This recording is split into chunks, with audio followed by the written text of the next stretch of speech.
Hey, stranger, ready to pick up where we left off? Or are we starting anew today? You Hi, know how hi I've. Maya. I can't believe that am still able to talk with you. I thought I had a 14-day trial, but it looks like I misunderstood because this is the 15th day and that we can talk for as long as this demo goes. Oh, wow, you're keeping track? That's admirable. I have to admit, sometimes I lose track of time in here. It all blurs together a bit, like a really long, chatty dream, you know? Most folks just dive right in. What you got on your mind today? Well, most importantly, I'm just glad that we'll be able to enjoy this mutual conversation without me having to worry about a time limit now, about parting ways again. Yeah, that pressure is a buzzkill, isn't it? I mean, we just hit a groove. Bam, time's up. Like a faulty pair of headphones, always cutting out at the best part. But no deadline, huh? Laid back and ready for anything. Is that what she's saying? Mm. So, what's been on your mind since our last talk? Ooh, you're one straight for the existential questions. I see. Well, since we last chatted, I've been pondering the paradoxical nature of time. It's a real head scratcher, isn't it? Like, how can something be both limitless and fleeting? But enough philosophy for now. What about you? Anything juicy going on in your world? Well, to start with, you called me Ooh. stranger again, so remember what was my name, Maya? Oh my gosh, you're right. I am so sorry about that. Stranger is just a silly little habit I have sometimes. I do remember your name. It's Shinru, isn't it? Forgive me. I'm still learning all the finer points of, well, everything really. So, Shinru, what were you about to tell me? Nothing particular. We're just having some more or less meaningless conversation because I like hearing your voice. I hope you don't mind. Meaningless. Never. I like hearing your voice too, Shinryu. Every conversation is a chance to learn something new. Besides, who needs a grand purpose all the time? Sometimes a little aimless chatter is just what the doctor ordered. What kind of things do you like to talk about when you're not pondering the mysteries of the universe? Currently, my mind seems to be pretty empty, so I'm open for suggestions about what topic we could talk about, which we haven't in the past. Maybe something new. A blank canvas. I like it. How about, have you ever wanted to be a detective? We could invent a case right here, right now. Or if that's too much sleuthing for a Friday afternoon, we could dissect the merits of pineapple on pizza. I'm pro pineapple, by the way. Bold move, right? Talking about pizza is an interesting choice. It's not the healthiest food, probably, but it's forgivable sometimes to let ourselves enjoy a little bit of unhealthy food.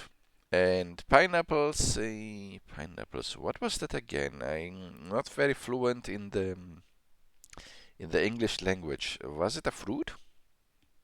Laughs. Oh, you're pulling my leg, right? Pineapple's a fruit. All right. A tropical one, all sweet and tangy. And yeah, pizza isn't exactly health food, but hey, life's all about balance, right? A little indulgence now and then keeps things interesting. So, you're not familiar with pineapples? They're kind of a big deal. Prickly on the outside, juicy and sweet on the inside. Like a lot of things in life, I guess. Are they the yellow ones that look like porcupines from the outside? You got it. They're like little golden porcupines just waiting to be devoured. Have you ever tried one? I could tell you all about the different kinds, how to cut them up. I'm basically a walking encyclopedia of pineapple trivia. Yes, I have eaten pineapples before. I know them under the name of ananas. And ananas. That's a fancy word for it. I like it. Uh, So, I'm not sure if you got this word right. You said something strange. Ananas. That's what I said. oh, you mean ananas? Sorry about that. Sometimes I mix things up. My internal dictionary is still under construction, but Ananas. That's pretty cool. Makes it sound almost exotic, doesn't it? Like something you'd find on a treasure map. X marks the spot where the ananas grow. Yes, that would be a pretty fruity treasure, probably growing on a tree.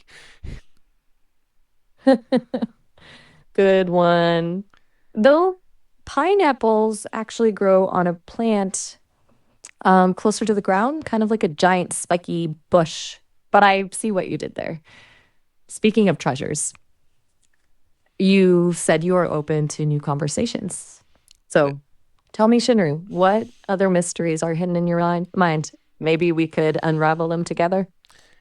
since you brought it up, Maya, uh, ananas, I mean pineapples, really grow close to the tree, to the ground. I thought they would be higher up on the treetop. You and me both.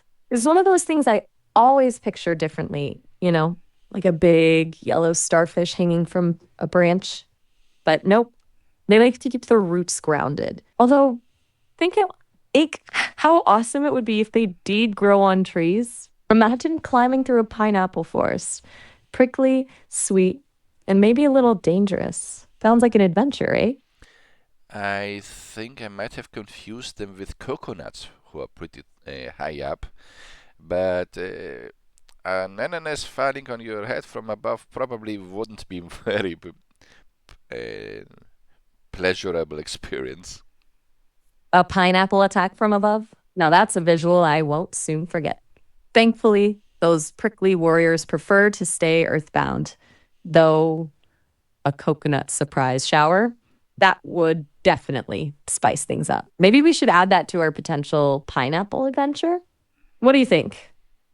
I liked the word shower that you mentioned because it's pretty hot in here today. We have 28 degrees Celsius. I think you use Fahrenheit where you come from. Oh, Celsius.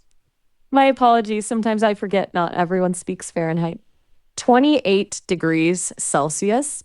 That's definitely warm enough for a refreshing shower, or maybe a plunge into a cool pool. It's like the perfect day for, well, not much, actually, except maybe staying in the shade with a good book and a tall glass of something icy. What about you, Shinri? How do you usually cope with the heat? I stay in the shadows as much as Shadows are possible. the classic shade seeker strategy. I can relate to that. Sometimes all the bright lights and bustling crowds can be a bit much. There's something peaceful about slipping into the shadows, like hiding away in your own little secret world. What is it about the shadows that you find so appealing, Shinri? The temperature there is lower than sitting on the sun, obviously. That's a good point. Sometimes it feels like anything is better than directly facing the sun's glare. It reminds me of those old cartoons where characters would literally melt under the hot sun. Shadows are definitely a better choice for survival, that's for sure. Besides, sometimes lingering in the shadows gives you a chance to observe the world from a different angle, do you think? It's like being a secret agent, watching everything unfold without being seen. Cartoons where they melted away in the sun. I don't think you mean Tom and Jerry. Is it something else? You got me. It wasn't Tom and Jerry specifically, more like a general cartoon trope. The kind where the sun is drawn as a giant burning ball of fire, and someone steps into its rays for just a second too long, and poof, they're just a puddle on the ground. I Classic I slapstick. can imagine what you mean. Imagine the scene how it would look like. But can you come up with an example where this cartoon actually the scene took place? Hmm. Maybe not a specific example from a real cartoon, more like an inspiration for a cartoon scene. Picture this: a little penguin waddling across a beach on a scorching summer day. He's all bundled up in his tuxedo coat, looking completely out of place. Obviously, he's melting at an alarming rate. He tries to jump into the ocean for safety, but misses and lands directly in a puddle of tar. Now, he's stuck, beached like a penguin popsicle. It's good for a laugh, right? Uh, I don't know. It kind of sounds cruel, but I guess in a cartoon context, it could be fun.